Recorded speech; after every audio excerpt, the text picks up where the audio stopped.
एसटीचा गलथान कारभार म्हणेन मी याला. आणि हे पुन्हा आता सगळ्यांच्या समोर आलेलं आहे. कारण की आम्ही लहान मुलांपासून सगळेजण जवळपास 2 तास गाडी उशिरा आली आणि जी आलेली गाडी होती ती सुद्धा डिफेक्टिव्ह होती. आता 5 मिनिटांनी एसटी सोडणार, 5 मिनिटांनी एसटी सोडणार. शेवटी आम्ही तिकडे काउंटरवर जाऊन विचारलं, इकडे फोन लिहिलेले आहेत, तुम्ही फोन करा. फोन करते तर फोन कोणी उचलत नाही. पण आम्ही 3 वाजल्यापासून एसटी स्टँड वरती आहोत. तिथे एसटीच नाही आलेली आहे. ती डायरेक्ट 6 वाजता एसटी आलेली आहे. 6 वाजता येऊन पण ती एसटी उच्चेल हे गाव आहे, त्या अर्ध्या ह्याच्यावरती एसटी येऊन बंद पडली. सोबत आहेत सहकारी, त्यांनी कॉल करून एसटी वगैरे मागून घेतली. तोपर्यंत आम्हाला इथे कसली सोय नव्हती. म्हणून माझी प्रशासनाला विनंती आहे का लवकरात लवकर महामंडळवरती लक्ष देणे. नाते लक्ष जर नाही दिलेत ते पुन्हा आंदोलनाला मी बसतो. रायगड जिल्ह्यातील रोहा तालुक्यात एसटी महामंडळाचा गळथान कारभार समोर आला आहे. दुपारी 4 वाजता मुरुडकडून मुंबईकडे निघालेली एसटी बस ब्रेकडाऊन झाली. एसटीतील रिझर्वेशन असलेल्या प्रवाशांना साधारण 6च्या दरम्यान रोहा बस स्टँड येथे नेण्यात आले. त्यानंतर चालक व वाहक यांनी 5 मिनिटात बंदोबस्त करतो असे म्हणत तेथून पळ काढला.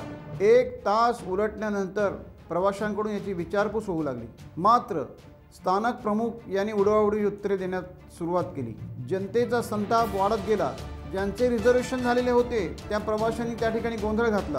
रात्री 9 वाजून गेले तरी शौचालयाला लॉक होते. स्थानक प्रमुख एसटी बसची व्यवस्था करण्यास तयार नव्हते.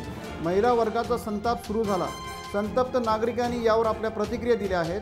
त्याचप्रमाणे बिलाल मोरबेकर हे आक्रमक होत प्रशासनाने याकडे गांभीर्याने लक्ष न दिल्यास आंदोलनाचा इशारा दिला आहे. आज मुरुडची ही गाडी 3-3:30 वाजता निघाली होती आणि त्याच्यानंतर उचलला ही ब्रेकडाऊन झाली गाडी. त्याच्यानंतर तिथनं येणारी जी गाडी आहे त्यातमध्ये प्रवासी बसल्याच्या नंतर 7:30 वाजता इथे प्रवासी ते येऊन 3-3.5 घंटे इथे उभे होते. त्याच्यानंतर मला एक आदत आहे का एक राऊंड मारायच्यासाठी कोण अडचणीमध्ये आहे काय ते मी बघितला का काय महिला काय ज्येष्ठ नागरिक इथे बसलेले होते. मी त्यांना विचारला का तुम्ही इथे बसलेत का, ते त्यांनी सांगितलंय आम्ही 3 तासापासून बसलेले, आमची इथे कोणी दाद घेतली नाही. म्हणून मी त्या महिलांना घेऊन डेपोमध्ये गेलो, मॅनेजरकडे गोष्ट केली आणि तिथनं एक गाडी आपल्या रोहा डेपोची घेऊन ती आता मी ह्या महिलांना बसवलेलं आहे. ते माझा बोलणं एवढाच आहे प्रशासनाला, महामंडळाला, का जो कारोबार इथे रोह्यामध्ये काय चाललाय, कसला चाललाय. 3 तास ब्रेकडाऊन गाडी झालेली आणि ते प्रवासी इथे बसलेले आहेत. म्हणून महामंडळाला माझी एवढीच विनंती आहे का महिलांच्या गोष्टीमध्ये आम्ही गप बसणारे नाही आहोत. इथे महिलांना चांगली सुरक्षा भेटली पाहिजे. काय महिलांचे कंप्लेंट आहेत का बाथरूम बंद आहे, असे जर रात्री जर कोणाला लघवी जर लागली ते कुठे जाणार ते. म्हणून माझी प्रशासनाला विनंती आहे का लवकरात लवकर महामंडळावरती लक्ष देणे. नाते लक्ष जर नाही दिलेत ते पुन्हा आंदोलनाला मी बसतो. एसटीचा गलथान कारभार म्हणेन मी याला. आणि हे पुन्हा आता सगळ्यांच्या समोर आलेलं आहे. कारण की आम्ही लहान मुलांपासून सगळेजण जवळपास 2 तास गाडी उशिरा आली आणि जी आलेली गाडी होती ती सुद्धा डिफेक्टिव्ह होती.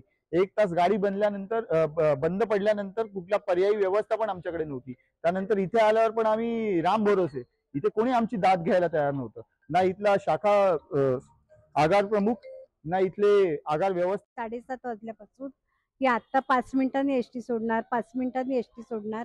शेवटी आम्ही तिकडे काउंटरवर जाऊन विचारलं, इकडे फोन लिहिलेले आहेत, तुम्ही फोन करा. फोन करते तर फोन कोणी उचलत नाही. शेवटी आम्हाला काय तुमचं नाव? बिलाल मोरवेकर समाजसेवक यांनी आम्हाला खूपच मदत केली. जाऊन आमचे जे सोबतचे होते त्यांना घेऊन तिकडे गेले डेपोमध्ये. तिकडे करून आता ही एसटी या टायमिंगला आली आहे आणि इथे बाथरूम पण बंद, ना दुकानात, नुसते आम्ही असे वेडापिशीसारखे बसले. छोटी मुलं पण सोबत आहेत, जेंट्स आहेत, लेडीज, एकूण 20-1 जण माणसं होत. आम्ही रिझर्वेशन करून पण तेही नाहीये. मुरुडवरून 3ची एसटी असते मुंबईला जाणारी, मुरुड मुंबई. ती आमच्या इथे माझं गाव उसिडी आहे, तिथे आमच्या इथे 4 वाजता येते.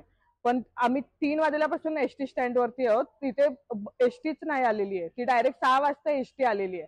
6 वाजता येऊन पण ती एसटी उच्चेल हे गाव आहे, त्या अर्ध्या ह्याच्यावरती एसटी येऊन बंद पडली.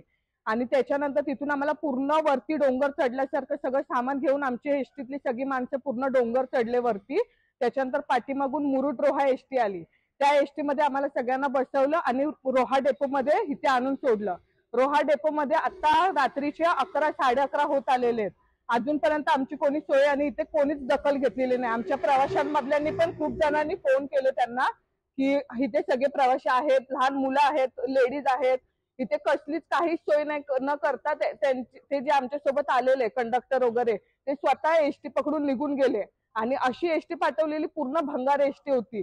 काहीच चढणीला चढली नाही ती पूर्ण एसटी. आणि इकडे आल्यानंतर आमची एवढी गैरसोय झाली की आम्हाला इथे कोणीच मदत केलेली नाही. फक्त हे बिलाल दादा आले, त्यांना जेव्हा समजलं तेव्हा त्यांनी आम्हाला येऊन इथे मदत केली. आम्ही तिथे डेपो मध्ये गेलो तेव्हा त्यांनी ते एसटी वगैरे हे आमच्या सोबत आहेत सहकारी, त्यांनी कॉल करून एसटी वगैरे मागून घेतली. तोपर्यंत आम्हाला इथे कसली सोय नव्हती. लहान मुलं आहेत आमच्या सोबत, लेडीज वगैरे आहेत सगळे. इथे लाईटीची सोय नाही, वॉशरूमची सोय नाही, कसलीच सोय नाही इथे. टाइम्स डिजिटलला लाईक करा, सबस्क्राईब करा, शेअर करा आणि बेल आयकॉन दाबायला विसरू नका. पाहत रहा टाइम्स डिजिटल.